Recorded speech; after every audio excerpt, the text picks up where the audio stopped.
My sister said, I need you to help at my work party. Just smile and don't talk much. I showed up in my best dress. Then she introduced me as the housemaid.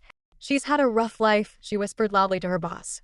At that moment, I decided I was done being her punching bag. My name's Talia. I'm 42, live in a modest apartment in Tacoma, and life lately. Well, let's just say it hasn't been the kindest. I've been divorced for just under a year now. It was one of those slow burn divorces where the fire had long gone out, but neither of us wanted to be the one to say it. Carter and I just sort of fizzled. No kids. Just 15 years of shared silence and some ugly legal fees at the end. I work part-time at the local library and tutor high school students in the evenings to cover the rest of my bills. The library's quiet, kind, and smells like paper and dust. It's the one place where no one expects me to be anything more than what I am. I like that. I like the quiet. My sister Rowan.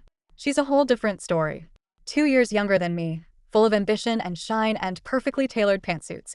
She lives in Sammamish in a ridiculous house with too many bedrooms and a husband who travels for business more often than not. We weren't close growing up, but after my divorce, she started showing up again. Texts, calls, the occasional just checking on you sis, with some passive-aggressive advice tucked between emojis. I always felt like a bit of a project to her. Like she collected me like an old hobby she'd rediscovered in the attic. One Tuesday afternoon, I was reading on the couch when my phone buzzed. Rowan, need a favor. Company party this Friday. Can you come help me? Just smile and don't talk too much. You'd be a lifesaver. I stared at it for a good 5 minutes. That don't talk too much line punched me in the stomach. But I told myself she probably didn't mean it like that. Maybe it was one of those corporate things where everyone's supposed to act polished and non-embarrassing. Me sure. What time? She sent the address and time and ended it with, wear something simple but classy. That Friday, I stood in front of my bathroom mirror for way too long. I ended up going with my old navy blue wrap dress. It had lace sleeves and a soft v-neck. Nothing fancy, but it hugged in the right places. I even curled my hair and put on mascara, my big night out look. The venue was a rooftop lounge in downtown Seattle, full of glass walls, warm lights, and people who looked like they practiced smiling in the mirror. Rowan met me by the elevators, air-kissed both sides of my face like I was her French aunt, and barely looked at what I was wearing. You look nice, she said, eyeing me quickly. Can you help pass around drinks? The waitstaff's running behind. I blinked. I thought you wanted help setting up or something. It's fine, Tal. Just be a team player, okay? She didn't wait for an answer. She shoved a tray of champagne flutes into my hands and disappeared into the crowd. I stood there for a few seconds, stunned. Then I took a deep breath, pasted on a smile, and started making rounds. Champagne. Would you like some? Here you go. I sounded like a damn hotel commercial. People smiled, nodded. A few gave me that polite, distant smile, the one you give to waitstaff or Uber drivers. Then Rowan called me over. Talia, come meet Mr. Franklin, my boss. He was tall, older, with white hair and a solid handshake. His suit probably cost more than my car. This is my sister, she said sweetly. She's been staying with me for a bit. Had a rough patch. She helps out around the house now. She leaned in, stage whispering to him like I wasn't standing right there. She's had a rough life. I felt everything in me go tight and cold. Mr. Franklin gave me a pitying look. Well, it's good you have each other, he said awkwardly. I looked at Rowan. She was smiling, fake, proud, smug. Like she was doing me a favor, just letting me breathe in her curated world. Something snapped. I set the tray down on the nearest table, straightened my shoulders, and said, loud enough for her boss and half the people nearby to hear, actually, I'm not her maid. I'm her sister. I came here to help because she asked me to, but I guess that was a mistake. Rowan's smile dropped like a stone. Talia, no, I cut her off. You've always looked down on me, haven't you? Since we were kids. You didn't invite me to help. You invited me to be a prop. People had stopped talking. Heads turned. Someone whispered. I didn't wait. I turned, grabbed my purse from the coat check, and left. My heels clicked against the marble floor as I walked through the lobby. It felt like the first time in years I was making noise on purpose. Outside it was cold. Windy. I slipped off my heels and walked barefoot to the nearest coffee shop. Sat there with a lukewarm cup of tea, hands shaking. Not from fear, but from adrenaline. The next day, I posted an ad online offering tutoring and admin services. I figured I had nothing to lose anymore. Funny how quickly life moves when you finally say, enough. 3 weeks later, I landed a gig doing remote admin work for a small law office in Tacoma. Boring stuff, but steady. I picked up 3 new tutoring clients. Parents loved that I was flexible, kind, and came with my own whiteboard. Money started flowing in again. Just a trickle, but it was mine. I blocked Rowan's number. She sent a few emails, called from another phone once. Left a voicemail that started with, "What you did was so dramatic," and ended with, "But I guess I deserved it." I didn't respond. For the first time in a long time, I felt clean. Like I'd stepped out of someone else's shadow and remembered how sunlight felt. A couple weeks passed. I didn't hear from Rowan again after that last voicemail. I expected her to make a bigger scene. Maybe show up at my apartment, unannounced like she used to do in college, storming in like she owned the air in the room. But nothing. Just silence. Which should have felt like peace. Instead, it felt like a pause before something dropped. I kept busy. The tutoring picked up more than I expected. Word of mouth in Tacoma works better than social media ever could. I found myself helping a couple kids with college prep, one senior who wanted to get into UW, and another whose parents didn't speak English well and relied on me more than they probably should have. The work was rewarding, but something lingered in the background. A tightness, like I was waiting for the other shoe to fall. Then one afternoon, I got a text from an unknown number. "Thought you should know your little scene at my party cost me a client. Thanks a lot." No signature. Just that. I stared at it for a while. I didn't need to guess who it was. Rowan had always been more venomous when things didn't go her way. She probably expected me to apologize. Grovel. Come crawling back like I had before, after Thanksgiving that one year when she mocked my thrift store code in front of her friends and I pretended I didn't hear her. This time, I didn't reply. That night, though, I couldn't sleep. I lay there with my face turned toward the ceiling, moonlight crawling across the wall like it was looking for a way out. I kept thinking of all the little things. The Christmas when she accidentally gave me a used eyeshadow palette. The time she told my first boyfriend I was emotionally needy behind my back. The way she always made sure people knew I was the messier one, the softer one, the sister who couldn't quite pull it together. Funny thing is, when we were kids, Rowan used to cry whenever I got hurt. I remember once, I scraped my knee jumping off the swings, and she ran to the house screaming for Mom like I'd been shot. She stayed next to me the whole time, wiping away tears that weren't even hers. Somewhere along the line, that version of her died, and in her place came someone who measured love by usefulness. I didn't know how to mourn someone who was still alive. A week later, I ran into someone who made all of it sting a little worse. I was coming out of the UPS store, dropping off some paperwork for one of the law offices I worked with, when I saw a tall guy with thick glasses and a blue scarf standing near his car. He was fiddling with something on his phone, and for a moment I couldn't place him. Then he looked up. Talia. It was Bryce Jensen. My ex-boyfriend from years ago. The one that Rowan had basically driven off with her passive-aggressive snipes and underhanded comments. We dated for nearly a year when I was 30, right before Carter. He was quiet, thoughtful, a little shy, but he loved long walks and had a laugh that made your chest feel warm. "Bryce," I said, surprised at how fast his name came back. "Wow. Hey." He smiled and tucked his phone into his coat pocket. "You still live around here?" "I do. Tacoma. Just down the street, actually." "Wow. I haven't seen you since." "What, 2010? I nodded. "Yeah, that sounds about right." We stood there awkwardly for a moment. Then he laughed softly. "I still remember those homemade lasagnas you used to make. You were the only person I ever dated who didn't think marinara came out of a jar." I laughed. "Well, I still make it. Mostly for myself these days." He looked like he wanted to say something more, then stopped himself. "You look good, Talia." "Really? Have you been?" I paused. Not because I didn't have an answer, but because I had too many. "I've been rebuilding," I said finally. "It's slow, but solid." He nodded, thoughtful. "That's good. That's more than most people can say." He glanced down at his keys. "Hey, listen. Would you want to grab coffee sometime? Just to catch up?" I didn't answer right away. Rowan's voice echoed in my head. "He's not really your type, is he?" And me, STPID and 29, nodding because she made me doubt something that felt real.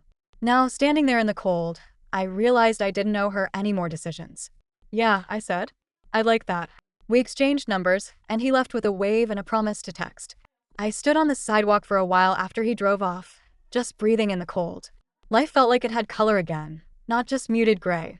But peace is never permanent, especially not when you've got unfinished family business. That night, I got a call from my mom. I hadn't spoken to her in over a month. She lives down in Portland now with her new husband.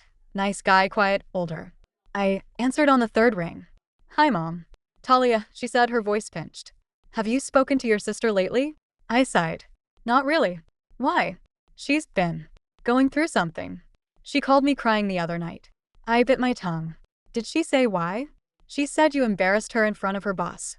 That he passed her up for a promotion because of what happened at the party. I closed my eyes. I didn't embarrass her. I defended myself. I know, honey, she said gently. But you know Rowan. She doesn't handle humiliation well. She humiliated me, Mom. There was silence on the other end. Then quietly, I'm not saying what she did was right. But she's still your sister. That line again. Always that line. She's still your sister. Like that was supposed to be enough. I have to go, I said. I'll call you later. I didn't call her later.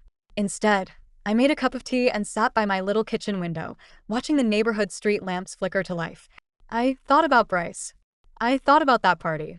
I thought about my mother's voice, worn down from years of mediating between two daughters who were never on the same page. And I thought about Rowan, sitting in her big empty house, staring at a life that looked perfect from the outside but cracked in places only she could see. There was more coming. I could feel it. A few days after the call from Mom, I found an envelope slipped under my apartment door. No return address. Just my name in sharp, all-caps handwriting. Talia. I knew who it was from before I even opened it. Inside was a single sheet of creamy stationery. Rowan's style, of course. Expensive paper with subtle gold trim like everything in her life needed to whisper, I have more than you. The letter wasn't long. I don't know what you think you gained by humiliating me, but I hope it was worth it. You've made your point. I tried to help, and you made me look like a villain. You always were the dramatic one. Rowan, no apology. No insight. Just thinly veiled guilt tripping in a dress made of silk words. I read it twice. Then I folded it and tossed it in the trash. Then I changed my mind and pulled it back out, smoothed it out, and slid it into a drawer. Not because it meant anything, but because someday I might want to remember exactly how far she'd go to avoid being wrong. That week was heavy. Work was picking up and the tutoring kept me busy, but I found myself distracted, edgy even. My boundaries with Rowan had always been a tightrope, but now that I'd stepped off it, I didn't know what I was standing on. Solid ground? Or just a ledge I hadn't noticed? Bryce and I met for coffee that Saturday. A quiet little place in the North End, tucked between a flower shop and an antique store. I wore my olive cardigan and tried not to overthink things. He smiled when he saw me, that same crooked grin I remembered. We talked for over 2 hours. About work, about books, about the weirdness of being in our 40s and feeling like we were still figuring everything out. At one point, he leaned back and said, you know, I never really got why things ended between us. It just fizzled. I paused, stirring my tea. It didn't fizzle, I said. You got tired of fighting off my sister's espotage. He blinked. What? You don't remember the little jobs? Her comments. How she used to call me clingy when you weren't around. Said I was too soft for someone like you? He stared at me, stunned. I thought that was just her being protective. I laughed, sharp and dry. No, that was her being Rowan. He ran a hand through his hair. Jesus. I had no idea. Well, now you do. We didn't talk about it that day. But I could tell he was thinking about it. Maybe replaying moments that didn't make sense back then, now suddenly clicking into place. The next morning, I found another email. This time not from Rowan. It was from a woman named June Mallory. She was listed as the senior VP at the tech company where Rowan worked. Her name had come up briefly during that party, but I didn't remember meeting her. Her message was brief. Hi Talia, I hope you don't mind the direct email. I got your contact info through a mutual acquaintance. I was at the event last month, and I wanted to reach out. First of all, good for you. It takes guts to stand up for yourself, especially in a room like that.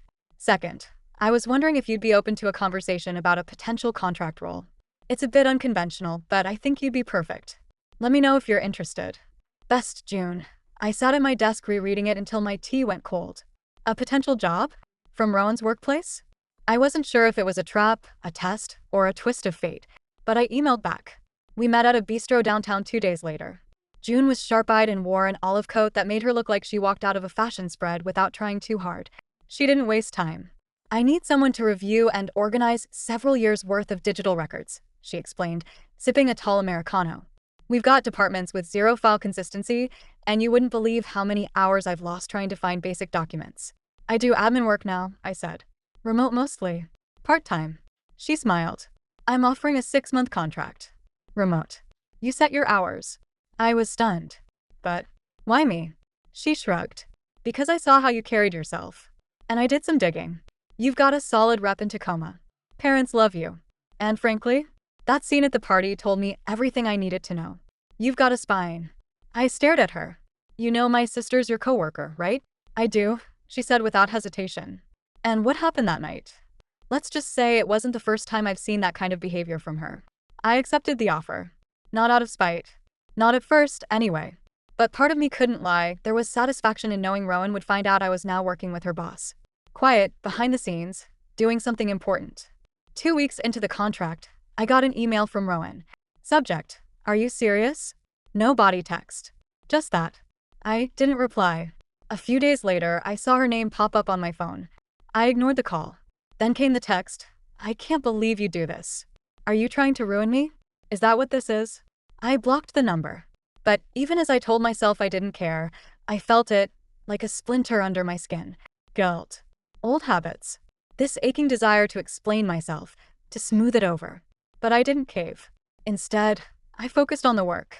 On Bryce. We'd been talking more. Walking in the evenings. Nothing serious, not yet. But something was healing there, quietly, like a bone knitting together after too many years of being broken. One night, over dinner, he asked, "Do you ever think she's jealous of you?" I laughed. Rowan? Jealous of me? That's ridiculous. He looked at me thoughtfully. I don't know. You've got peace. She's got. What? A title and a mortgage. I thought about that for a long time after he left. Peace. I hadn't realized that's what I'd found. But peace, as I was learning, often draws out resentment like blood draws sharks. By the 4th week of working under June's contract, I had a rhythm. Early mornings spent categorizing ancient Excel files and broken PDFs, afternoons tutoring the regular high school crowd, geometry, college essays, even one painfully awkward drama audition prep for a kid who couldn't make eye contact for more than 2 seconds. My days were simple, predictable in a way that felt earned. And then, of course, Rowan cracked the sky again. It started with a knock at my door. A firm, entitled knock. The kind that expected the door to open just because it had arrived. I looked through the peephole. There she was. Standing in a tailored maroon coat, hair pinned up like she was about to step onto a TED Talk stage. One hand on her hip, the other clutching her phone like she might throw it. I didn't open the door. She knocked again. Harder this time. Talia. Open up. I leaned against the door, arms crossed. I didn't say a word. I know you're in there. I saw your car. Still, I stayed silent. There was a long pause. Then, her voice dropped into that overly controlled tone she used when she was trying not to scream. I'm not leaving until you talk to me. I turned, walked into the kitchen, poured myself a glass of water, and waited. 10 minutes passed. 15. Then I heard her heels click away down the hallway. I didn't feel victorious. Just tired. 2 days later, another email came. This is getting ridiculous. We're not in high school. We're adults. Can we please talk like it? I deleted it. Then June called. Hey, just giving you a heads up, she said. Rowan's been sniffing around. Asking who approved your contract. Trying to clarify the chain of command. I sighed into the phone. Do I need to worry? No, she said calmly. I run my own department. But I wanted you to know she's not letting this go. Of course not. She's not used to being outmaneuvered. Just stay focused. You're doing great work. I hung up and sat in the silence of my apartment. My laptop screen glowed with an open spreadsheet I'd stopped paying attention to. I could feel it again, that creeping pressure in my chest. The guilt, the dread, the gnawing worry that maybe I had gone too far. But then I remembered that party. The way she had looked right through me, like I was a prop, not a person. And I stayed the course. Bryce noticed the tension before I even brought it up. We were sitting at a food truck lot, sharing a basket of garlic fries, when he reached over and touched my wrist. You're somewhere else, he said gently.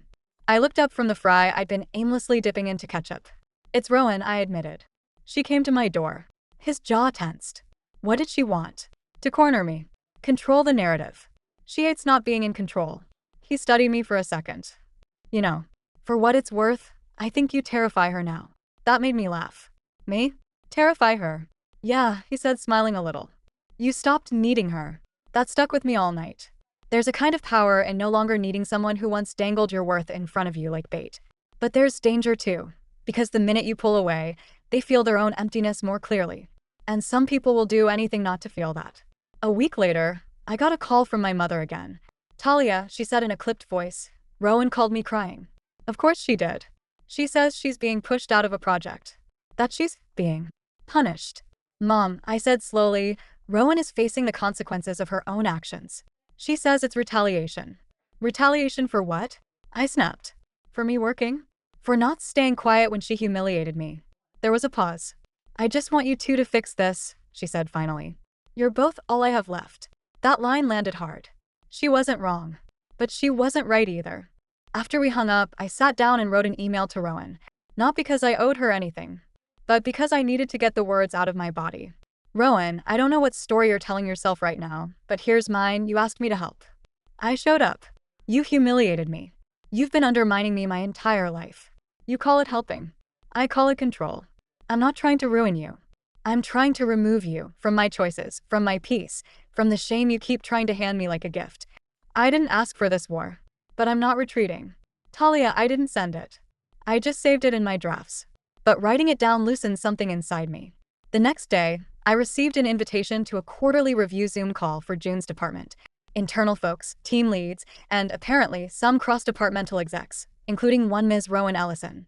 I debated not joining, but something in me wanted to see her face.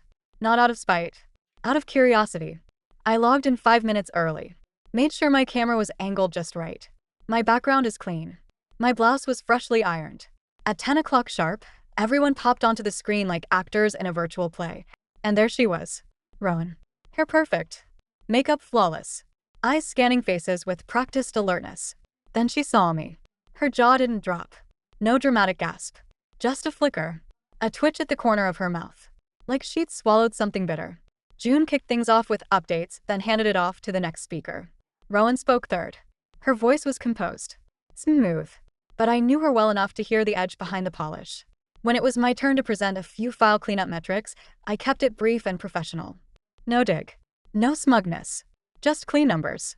Work that spoke for itself. When the call ended, I logged off and closed my laptop, heart pounding. I had faced her. In her arena. And I didn't flinch. Things between Rowan and me settled into a strange silence after that Zoom call. Not the kind of peace where something's been resolved, more like the kind where both sides are loading their weapons in the dark. For the next few weeks, I buried myself in work. The contract with June's department kept me busy, and I took on 2 new tutoring students. My schedule was packed, but I felt good. Tired, but proud. There's something sacred about building your own life from the ground up. I didn't hear from Rowan directly after that, but I started hearing about her. Little whispers from colleagues. An email thread where her name came up, sandwiched between comments like, hasn't been hitting deadlines and seems scattered lately. June never said much, but I could tell she was keeping one eye on the drama, the other on the spreadsheets I kept sending in ahead of schedule. Then something unexpected happened. Bryce invited me to a small dinner. Nothing fancy, just a few old friends of his from college. I agreed, mostly because I wanted to step out of my shell for once. We ended up in a backyard, soft lights strung over the patio, someone grilling salmon and pouring wine like we were in a movie. I hadn't laughed that hard in years. Afterward, as we walked to my car, Bryce reached for my hand. You've changed, he said. How so? You're quieter, he said, then smiled. But stronger. I don't think the old you would have stood up to Rowan like that. I nodded slowly. The old me would have apologized for making her uncomfortable. We didn't kiss or say anything romantic.